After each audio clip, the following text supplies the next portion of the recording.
ลิขสิทธิ์เป็นคำที่พวกเราได้ยินกันบ่อยๆนะคะแต่ว่าก็ยังคงมีความเข้าใจที่ไม่ถูกต้องเกี่ยวกับลิขสิทธิ์เช่นลิขสิทธิ์ต้องจดทะเบียนหรือไม่ลิขสิทธิ์คุ้มครองงานอะไรบ้างการเปิดเพลงในร้านอาหารถือเป็นการกระทำที่ละเมิดลิขสิทธิ์หรือเปล่าสิ่งเหล่านี้เราจะมาพูดคุยกันให้เข้าใจบริบทของลิขสิทธิ์ภายใต้กฎหมายไทยค่ะ ก่อนอื่นต้องเคลียร์กันก่อนนะคะว่าลิขสิทธิ์กับทรัพย์สินทางปัญญาเป็นสิ่งเดียวกันหรือไม่อธิบายง่ายๆแบบนี้ค่ะว่าลิขสิทธิ์เป็นทรัพย์สินทางปัญญาชนิดหนึ่งเนื่องจากทรัพย์สินทางปัญญาหมายถึงสิ่งที่เกิดจากความคิดสร้างสรรค์ของมนุษย์ซึ่งก็จะรวมถึงลิขสิทธิ์สิทธิบัตรเครื่องหมายการค้าและสิ่งอื่นๆอีกมากมายดังนั้นลิขสิทธิ์จึงเป็นส่วนหนึ่งหรือเป็นซับเซตของทรัพย์สินทางปัญญาค่ะ ส่วนลิขสิทธิ์จะคุ้มครองงานประเภทใดบ้างจะต้องจดทะเบียนหรือไม่เราจะมาคุยกันในรายละเอียดนะคะทีนี้ประเด็นที่ว่าทำไมคนไทยถึงคุ้นชินกับคำว่าลิขสิทธิ์ก็อาจจะเป็นเพราะว่ากฎหมายลิขสิทธิ์อยู่คู่กับสังคมไทยมานานแล้วค่ะ เมื่อเรามองย้อนผ่านประวัติศาสตร์จะพบว่าประเทศไทยเรามีการคุ้มครองสิ่งที่เหมือนกับลิขสิทธิ์ในปัจจุบันนี้มาตั้งแต่ในสมัยของสมเด็จพระจุลจอมเกล้าเจ้าอยู่หัวรัชกาลที่5ค่ะโดยรัชกาลที่5ทรงโปรดเกล้าให้มีการก่อตั้งหอพระสมุดวชิรยานขึ้นในปีพุทธศักราช2424เพื่อเก็บรวบรวมงานเขียนที่มีความสำคัญต่างๆในสมัยนั้น ต่อมาก็เริ่มมีคนที่เอาผลงานในหอสมุดวชิรยานเอาไปทำการพิมพ์เอาไปทำการจำหน่ายโดยที่ไม่ได้ให้ค่าตอบแทนหรือไม่ได้รับอนุญาตจากเจ้าของผลงานก็เหมือนกับการละเมิดลิขสิทธิ์ในปัจจุบันเนี่ยแหละค่ะรัชกาลที่5ทรงแก้ปัญหาโดยการออกประกาศหอพระสมุดวชิรยานเพื่อห้ามไม่ให้มีการเอาผลงานที่อยู่ในหอพระสมุดนี้ไปทำการตีพิมพ์เผยแพร่ เว้นแต่จะต้องได้รับอนุญาตจากคณะกรรมการที่มีการตั้งขึ้นมาซะก่อน ประกาศฉบับนี้จึงมีลักษณะบังคับตามหลักเกณฑ์ของลิขสิทธิ์เลยได้ชื่อว่าเป็นกฎหมายลิขสิทธิ์ฉบับแรกของประเทศไทยค่ะ หลังจากที่มีการออกประกาศเพื่อคุ้มครองงานเขียนที่อยู่ในหอพระสมุดวชิรยาน ต่อมาก็มีการออกกฎหมายเพื่อขยายความคุ้มครองไปถึงหนังสืออื่นๆด้วยนะคะ โดยมีการตราและบังคับใช้พระราชบัญญัติกรรมสิทธิ์ผู้แต่งหนังสือรศ120ขึ้นสังเกตว่ากฎหมายฉบับนี้ยังไม่ได้ใช้คำว่าลิขสิทธิ์เลยนะคะแต่ใช้คำว่ากรรมสิทธิ์แทนเป็นการให้ความคุ้มครองผู้มีกรรมสิทธิ์ในหนังสือที่จะมีอำนาจแต่เพียงผู้เดียวในการพิมพ์คัดแปลหรือว่าจำหน่ายหนังสือนี้ตลอดอายุของผู้แต่งหนังสือแล้วก็บวกให้อีก7ปีหลังจากที่ผู้แต่งหนังสือได้ตายไปค่ะ แล้วคำว่าลิขสิทธิ์ถูกใช้เมื่อไหร่ล่ะ อันนี้ก็ต้องย้อนไปตอนปี 2474 ที่ประเทศไทยมีการประกาศใช้พระราชบัญญัติคุ้มครองวรรณกรรมและศิลปกรรม ตอนนั้นเองค่ะมีการแปลคำว่า copyright ในภาษาอังกฤษมาเป็นคำว่าลิขสิทธิ์แล้วก็เริ่มใช้คำนี้ในประเทศไทยค่ะ กฎหมายปี 2474 มีหลักเกณฑ์ที่สำคัญอยู่ 4 ประการด้วยกันนะคะ ประการแรกก็คือมีการเพิ่มความคุ้มครองให้ขยายไปถึงงานวรรณกรรมและศิลปกรรม ประการที่ 2 คือการเริ่มมีการคุ้มครองงานอันมีลิขสิทธิ์ของต่างประเทศด้วย จากที่เดิมทีเราคุ้มครองลิขสิทธิ์เฉพาะผลงานประพันธ์ผลงานแต่งของคนไทยเท่านั้น ประการที่ 4 คือการยกเลิกแบบพิธีการจดทะเบียนลิขสิทธิ์หมายความว่าให้การคุ้มครองลิขสิทธิ์เป็นไปโดยอัตโนมัติไม่ต้องจดทะเบียนค่ะและประการสุดท้ายคือการเพิ่มโทษทางอาญาจากการละเมิดลิขสิทธิ์เพราะว่าเดิมทีการละเมิดลิขสิทธิ์หรือการละเมิดกรรมสิทธิ์ในหนังสือของผู้อื่นมีเพียงโทษในทางแพ่งเพื่อการเรียกร้องค่าเสียหายเท่านั้นกฎหมายปี 2474 ก็เลยเป็นจุดเปลี่ยนที่สำคัญของระบบกฎหมายเกี่ยวกับทรัพย์สินทางปัญญาด้านลิขสิทธิ์ของประเทศไทยค่ะ มีข้อสังเกตว่ากฎหมายลิขสิทธิ์ของไทยฉบับนี้มีความเป็นอินเตอร์มีความสอดคล้องกับแนวทางของต่างประเทศมากขึ้นสาเหตุที่เป็นเช่นนั้นก็เพราะว่าประเทศไทยถูกแรงกดดันจากหลายๆประเทศทั่วโลกให้มีการปรับปรุงกฎหมายลิขสิทธิ์เพื่อให้สอดคล้องกับการคุ้มครองลิขสิทธิ์ในประเทศอื่นๆประกอบกับตอนนั้นประเทศไทยเราก็ได้เข้าร่วมเป็นภาคีของสหภาพเบิร์น ทำให้เราถูกผูกพันว่าจะต้องคุ้มครองผลงานลิขสิทธิ์ของต่างประเทศด้วย เมื่อเวลาผ่านไปกฎหมายปี 2474 ก็ดูจะไม่ทันสมัยซะแล้ว ก็เลยมีการออกกฎหมายฉบับใหม่ก็คือพระราชบัญญัติลิขสิทธิ์ปี 2521 กฎหมายฉบับนี้ก็มีสาระสำคัญคือการขยายความคุ้มครองลิขสิทธิ์ให้กว้างขึ้น มีการกำหนดโทษฐานละเมิดลิขสิทธิ์สูงขึ้นกว่าเดิม เหตุการณ์เกี่ยวกับการค้าระหว่างประเทศครั้งสำคัญที่ส่งผลกระทบกับกฎหมายลิขสิทธิ์ของไทยคือช่วงปี 2537 ตอนนั้นมีการเจรจาการค้ารอบอุรุกวัย แล้วก็มีการกำหนดให้มีการคุ้มครองทรัพย์สินทางปัญญาที่เกี่ยวกับการค้า ความสำเร็จของการเจรจาการค้าระหว่างประเทศในรอบนี้ก่อให้เกิดความตกลงว่าด้วยสิทธิในทรัพย์สินทางปัญญาที่เกี่ยวกับการค้า Agreement on Trade Related Aspects of Intellectual Property Rights หรือที่ตัวย่อเรียกว่า TRIPS ค่ะ ข้อตกลง TRIPS นี้เองที่ผูกพันให้ประเทศไทยจะต้องมีการปรับปรุงกฎหมายลิขสิทธิ์ทำให้มีการตราพระราชบัญญัติลิขสิทธิ์ พ.ศ. 2537 เพื่อใช้ทดแทนกฎหมายเดิม แล้วพระราชบัญญัติลิขสิทธิ์ 2537 เนี่ยแหละค่ะที่ยังคงใช้แล้วก็มีผลบังคับอยู่จนถึงปัจจุบัน นอกจากข้อตกลง TRIPS ที่มีอิทธิพลต่อกฎหมายลิขสิทธิ์ของประเทศไทยยังมีอนุสัญญาอีกฉบับหนึ่งที่เราเรียกว่าอนุสัญญากรุงเบิร์นหรือ Berne Convention for the Protection of Literary and Artistic Works อันนี้ก็เป็นข้อตกลงระหว่างประเทศที่มีอิทธิพลต่อกฎหมายลิขสิทธิ์ของประเทศไทยเป็นอย่างยิ่งค่ะเดิมทีการคุ้มครองลิขสิทธิ์เป็นเรื่องของกฎหมายภายในประเทศหมายความว่าแต่ละประเทศจะคุ้มครองผลงานลิขสิทธิ์กี่ปีก็ได้จะคุ้มครองงานชนิดใดก็ได้ต่อมาเริ่มมีความพยายามที่อยากจะให้การคุ้มครองลิขสิทธิ์มีมาตรฐานเดียวกันเพราะว่าผลงานลิขสิทธิ์เนี่ยเริ่มมีการเผยแพร่ไปในต่างประเทศด้วยดังนั้นประเทศสมาชิกที่อยากจะให้มีแนวทางของมาตรฐานก็พยายามจะก่อตั้งเป็นความตกลงระหว่างประเทศขึ้นมามีการสร้างเป็นสหภาพ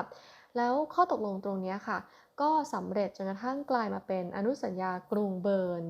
ซึ่งประเทศไทยเราเองก็ยินยอมที่จะเข้าเป็นภาคีของอนุสัญญาแล้วก็ยอมที่จะผูกพันให้กฎหมายลิขสิทธิ์ของไทยเป็นไปในทิศทางเดียวกันกับที่อนุสัญญากรุงเบิร์นได้กล่าวไว้อนุสัญญากรุงเบิร์นวางหลักการที่สำคัญเอาไว้3หลักการด้วยกันประการแรกคือหลัก national treatment หมายความว่าประเทศสมาชิกของอนุสัญญามีความจำเป็นจะต้องคุ้มครองบุคคลที่มีสัญชาติของประเทศสมาชิกอื่นให้เท่าเทียมกันกับคุ้มครองคนชาติของตัวเองในอีกทางหนึ่งก็คือจะคุ้มครองคนชาติตัวเองให้เหนือกว่าการคุ้มครองสิทธิ์ของคนชาติสมาชิกอื่นไม่ได้ประการที่2คือหลักการเรื่องการคุ้มครองโดยอัตโนมัติโดยมุ่งเน้นจะให้มีการคุ้มครองผลงานลิขสิทธิ์ทันทีที่มีการสร้างสรรค์ผลงานขึ้นมาโดยไม่จำเป็นจะต้องมีการจดทะเบียนหรือว่าทำตามกระบวนการอื่นใดการคุ้มครองแบบอัตโนมัตินี้ก็จะเป็นผลดีกับเจ้าของผลงานนะคะเพราะว่า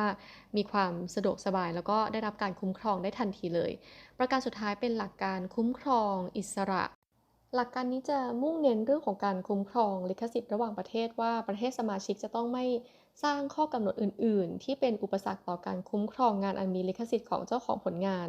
นอกเหนือจากที่ได้กำหนดเอาไว้ในอนุสัญญากรุงเบิร์นเท่านั้นนอกจากหลักการพื้นฐาน3ประการเมื่อกี้นี้แล้วนะคะ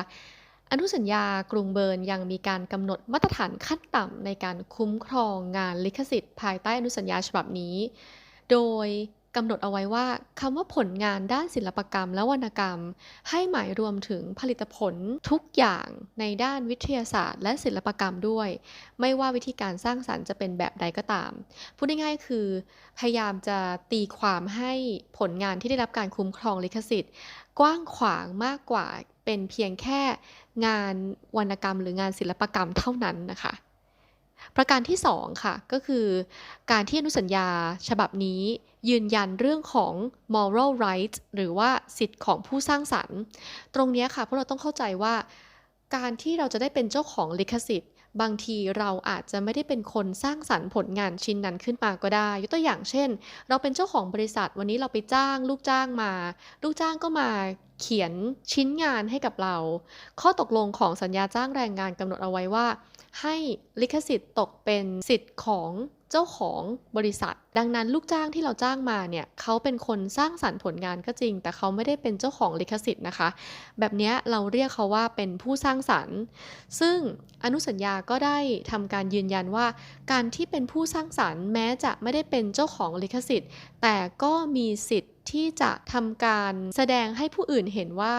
ตัวเองเป็นคนสร้างสรรค์ผลงานและ moral rights ตรงเนี้ยยังให้สิทธิ์ผู้สร้างสรรค์ในการที่จะห้ามการกระทำใดๆในลักษณะที่จะเป็นการทำให้เสียชื่อเสียงหรือว่าเสื่อมเสียเกียรติยศของผู้สร้างสรรค์ค่ะ นอกจากนี้อนุสัญญายังกำหนดมาตรฐานขั้นต่ำเรื่อง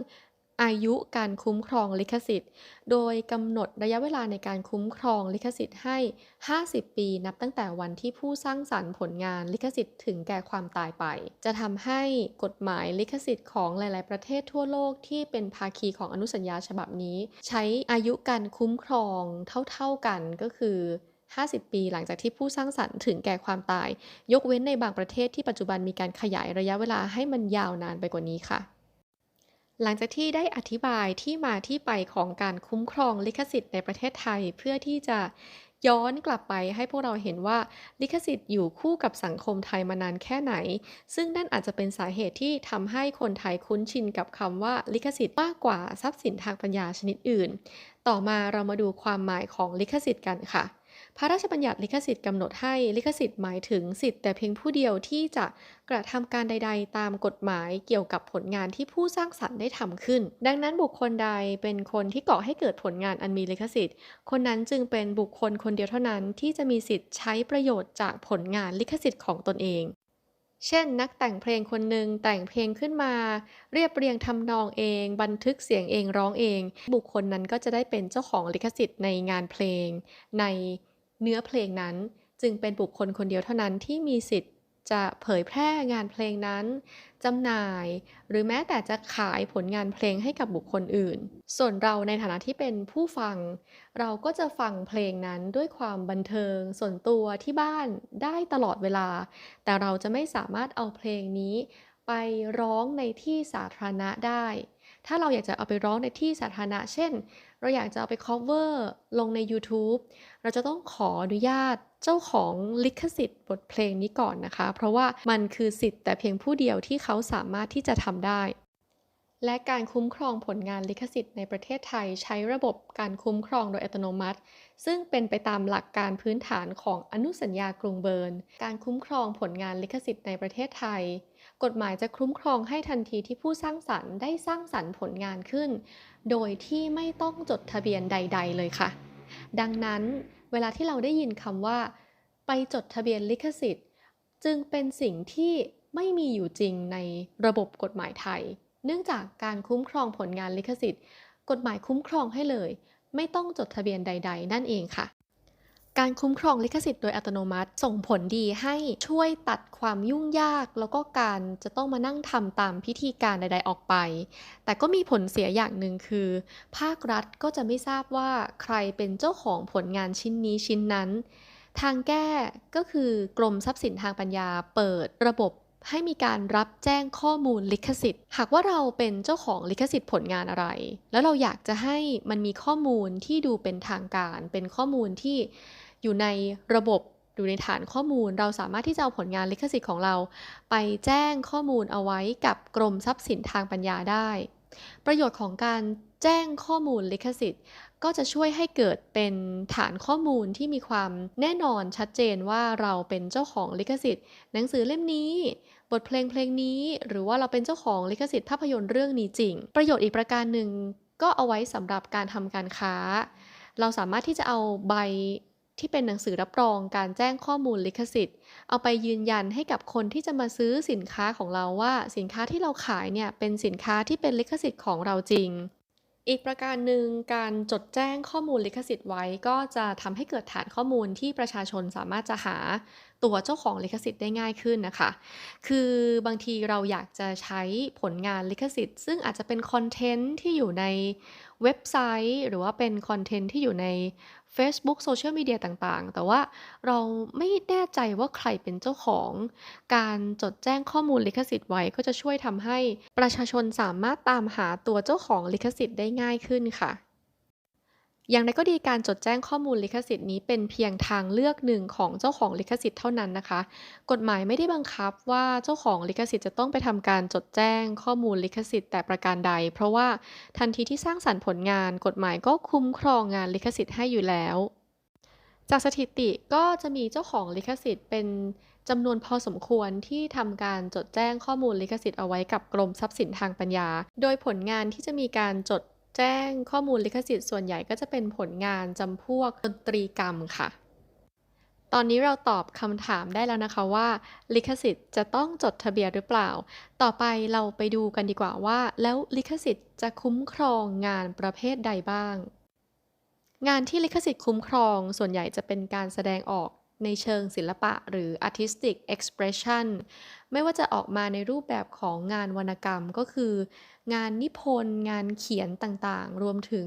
คำปราศัยสุนทรพจน์และในประเทศไทยวรรณกรรมหมายรวมถึงโปรแกรมคอมพิวเตอร์ด้วยนะคะงานนาฏกรรมเป็นงานที่เกี่ยวกับการรำการเต้นการแสดงที่ประกอบด้วยท่าทางที่ทำให้เข้าใจเรื่องราวต่างๆ ดนตรีกรรมหมายถึงงานเกี่ยวกับเพลงที่แต่งขึ้นเพื่อบรรเลงหรือขับร้องไม่ว่าจะมีทำนองและคำร้องหรือมีเพียงทำนองอย่างเดียวโสตทัศนวัสดุเป็นการเอาภาพมาทำการลำดับแล้วก็บันทึกลงไปในวัสดุไม่ว่าจะเป็นวัสดุรูปแบบใดก็ตามที่สามารถจะเล่นซ้ำได้อันนี้เราเรียกว่าโสตทัศนวัสดุค่ะ สิ่งบันทึกเสียงคืองานอันประกอบไปด้วยลำดับของเสียงดนตรี เสียงของการแสดงหรือว่าเสียงอื่นใดที่บันทึกลงในวัสดุอะไรก็ได้ที่สามารถจะเอามาเล่นซ้ำได้ ส่วนงานแพร่เสียงแพร่ภาพคือการนำงานออกสู่สาธารณชนโดยการเผยแพร่ทางวิทยุกระจายเสียง การแพร่เสียงแพร่ภาพผ่านทางวิทยุโทรทัศน์โซเชียลมีเดีย YouTube หรือว่าสิ่งอื่นๆในปัจจุบันที่ทำให้ผลงานสามารถไปถึงโสตประสาทของคนที่เป็นผู้รับฟังแล้วก็สามารถที่จะมองเห็นได้ ส่วนศิลปกรรมจะกินความกว้างมากๆ เพราะว่าหมายถึงทั้งงานที่เป็นภาพเขียน เป็นงานปั้น เป็นงานพิมพ์ เป็นงานสถาปัตย์การถ่ายภาพ การทำแผนที่ การทำภาพสามมิติเพื่อประกอบภูมิประเทศ การทำภาพสามมิติประกอบแผนที่ต่างๆ อันนี้ก็ถือเป็นผลงานศิลปกรรม ดังนั้นเวลาเราไปพิพิธภัณฑ์นะคะภาพเขียนอันนี้ก็ถือเป็นงานศิลปกรรมงานปั้นก็ถือเป็นงานศิลปกรรมแม้แต่อาคารสวยๆก็ถือเป็นผลงานศิลปกรรมด้วยรูปปั้นต่างๆก็ถือเป็นผลงานประติมากรรมเทพีเสรีภาพวัตถุมงคลต่างๆอย่างกรณีของเจดีย์ไอ้ไข่รูปหล่อบูชา รูปปั้นก็ถือเป็นผลงานประติมากรรมเช่นกันนะคะล่าสุดวัดเจดีย์เองก็ออกมาเปิดเผยแล้วว่าวัดเจดีย์มีการแจ้งข้อมูลลิขสิทธิ์ของไอ้ไข่ไว้หลายรายการด้วยกันไม่ว่าจะเป็นผ้ายันซึ่งถือเป็นลักษณะงานจิตรกรรมหรือว่ากรณีที่เป็นรูปหล่อบูชาก็ถือเป็นผลงานประติมากรรมที่มีการแจ้งข้อมูลลิขสิทธิ์เอาไว้ อย่างที่ได้กล่าวไปแล้วนะคะว่าการจดแจ้งข้อมูลลิขสิทธิ์เป็นการรายงานกับภาครัฐว่าเราเป็นเจ้าของลิขสิทธิ์ผลงานชิ้นนั้นชิ้นนี้แต่กรมทรัพย์สินทางปัญญาไม่ได้รับรองว่าผู้แจ้งจะเป็นเจ้าของลิขสิทธิ์ตัวจริงถ้าเกิดวันดีคืนดีมีใครสักคนหนึ่งอ้างความเป็นเจ้าของลิขสิทธิ์ที่ดีกว่าวัดเจดีย์ก็จะต้องเข้าสู่กระบวนการของการฟ้องร้องกันเพื่อพิสูจน์ว่าสรุปแล้วลิขสิทธิ์ไอ้ไข่ใครที่ได้เป็นเจ้าของลิขสิทธิ์ตัวจริงนะคะเน้นย้ำอีกครั้งนะคะว่าการจดแจ้งข้อมูลลิขสิทธิ์ยังไม่ใช่การยืนยันว่าเจ้าของลิขสิทธิ์ตัวจริงคือใครแต่เป็นการที่ภาครัฐรับข้อมูลการแจ้งลิขสิทธิ์เอาไว้เท่านั้น อีกประเด็นหนึ่งที่น่าสนใจเกี่ยวกับผลงานศิลปกรรมก็คือหมายรวมถึงงานศิลปะประยุกต์ด้วยศิลปะประยุกต์คืออะไรนิยามตามกฎหมายของศิลปะประยุกต์หมายถึงการเอาผลงานเช่นงานประติมากรรมจิตรกรรม ไปใช้ประโยชน์อย่างอื่นนอกเหนือจากการชื่นชมในคุณค่าของตัวงานเอง เช่นการเอารูปภาพไปแปะบนสิ่งของแล้วก็เน้นการใช้สิ่งของมากกว่าความสวยงามของรูปภาพนั้นแบบนี้เราเรียกสิ่งของนั้นว่าเป็นผลงานศิลปะประยุกต์ซึ่งถือเป็นผลงานลิขสิทธิ์จำพวกหนึ่งเช่นกันสาเหตุที่เราต้องให้ความสำคัญกับนิยามของศิลปะประยุกต์เพราะว่าอายุการคุ้มครองของศิลปะประยุกต์จะสั้นกว่าผลงานศิลปกรรมทั่วๆไปค่ะ อย่างเช่นถ้าเราวาดภาพขึ้นมาภาพหนึ่งภาพนั้นเป็นงานจิตรกรรมมีประโยชน์ก็คือเอาไว้ให้คนชื่นชมความสวยงามของภาพนั้นแต่วันดีคืนดีถ้าเกิดว่าเราเอาภาพนั้นไปแปะไว้บนเคสโทรศัพท์มือถือแล้วก็ขายเคสโทรศัพท์มือถือนั้นภาพเขียนดังกล่าวก็จะเป็นส่วนหนึ่งของตัวสิ่งของซึ่งเน้นการใช้ประโยชน์มากกว่าการที่จะชื่นชมความสวยงามของภาพเขียนนั้น งานศิลปะประยุกต์จึงมีอายุการคุ้มครองที่สั้นกว่างานศิลปกรรมอื่นๆทั่วไป อย่างไรก็ดีมีผลงานบางอย่างที่ไม่ถือว่ามีลิขสิทธิ์ก็แปลว่ากฎหมายลิขสิทธิ์ไม่คุ้มครองดังนั้นใครจะเอาไปใช้ก็ได้นะคะประการแรกก็คือสิ่งที่เป็นพวกข่าวสารประจำวันข้อเท็จจริงสถิติต่างๆอันนี้กฎหมายลิขสิทธิ์ไม่คุ้มครองเพราะว่า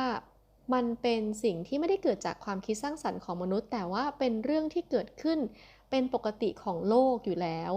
ดังนั้นจึงไม่เข้าคอนเซปต์ของลิขสิทธิ์ค่ะ อีกส่วนหนึ่งก็คือสิ่งที่เป็นบรรดากฎหมายบทบัญญัติต่างๆคำสั่งของภาครัฐคำพิพากษาของศาลและตลอดจนถึงคำแปลของบรรดากฎหมายต่างๆเหล่านั้นอันนี้ก็เป็นสิ่งที่กฎหมายลิขสิทธิ์ไม่คุ้มครองเช่นกันสาเหตุที่เป็นเช่นนั้นก็เพราะว่ารัฐบาลต้องการให้กฎหมายคือสิ่งที่ทุกคนเข้าถึงได้ค่ะถ้ามีการคุ้มครองลิขสิทธิ์การจะกล่าวอ้างกฎหมายคงจะเป็นเรื่องยากมากๆและ สิ่งที่กฎหมายลิขสิทธิ์ไม่คุ้มครองอีกอันหนึ่งก็คือผลงานลิขสิทธิ์ที่หมดอายุไปแล้วภาษาอังกฤษเราเรียกว่า public domain ดังนั้นตอนนี้ถ้าเกิดว่าเราลองเซิร์ชเข้าไปหาหนังสือที่เป็น public domain ก็จะมีหนังสือเยอะแยะเลยนะคะที่เคยมีลิขสิทธิ์มาก่อนแต่ณปัจจุบันนี้ลิขสิทธิ์หมดอายุไปแล้วนั่นแปลว่าสาธารณชนสามารถเข้าถึงผลงานนั้นสามารถที่จะเอาผลงานนั้นมาโหลดเก็บไว้หรือเอาไปดัดแปลงแก้ไข ให้เป็นผลงานที่เป็นของตัวเองก็ได้โดยที่ไม่ต้องขออนุญาตเจ้าของลิขสิทธิ์เดิมเลยเนื่องจากเจ้าของเดิมหมดอายุการคุ้มครองไปเรียบร้อยแล้วค่ะสรุปว่าตอนนี้เรามีความเข้าใจเกี่ยวกับลิขสิทธิ์ที่ถูกต้องได้3เรื่องแล้วนะคะเรื่องแรกก็คือลิขสิทธิ์เป็นเพียงส่วนหนึ่งของทรัพย์สินทางปัญญาเท่านั้นแต่ในความเป็นจริงทรัพย์สินทางปัญญาตามกฎหมายไทยยังมีอีกหลายตัวด้วยกันเรื่องที่2ลิขสิทธิ์ไม่จำเป็นต้องจดทะเบียนเพราะกฎหมายไทยเราใช้ระบบการคุ้มครองแบบอัตโนมัติค่ะและเรื่องสุดท้ายสำหรับข้อมูลที่ได้กล่าวมาในคลิปนี้ก็คือประเภทของผลงานลิขสิทธิ์ว่าคุ้มครองงานประเภทใดบ้างซึ่งก็น่าจะทำให้เราเห็นภาพของลิขสิทธิ์ภายใต้กฎหมายไทยได้ชัดเจนมากขึ้นค่ะ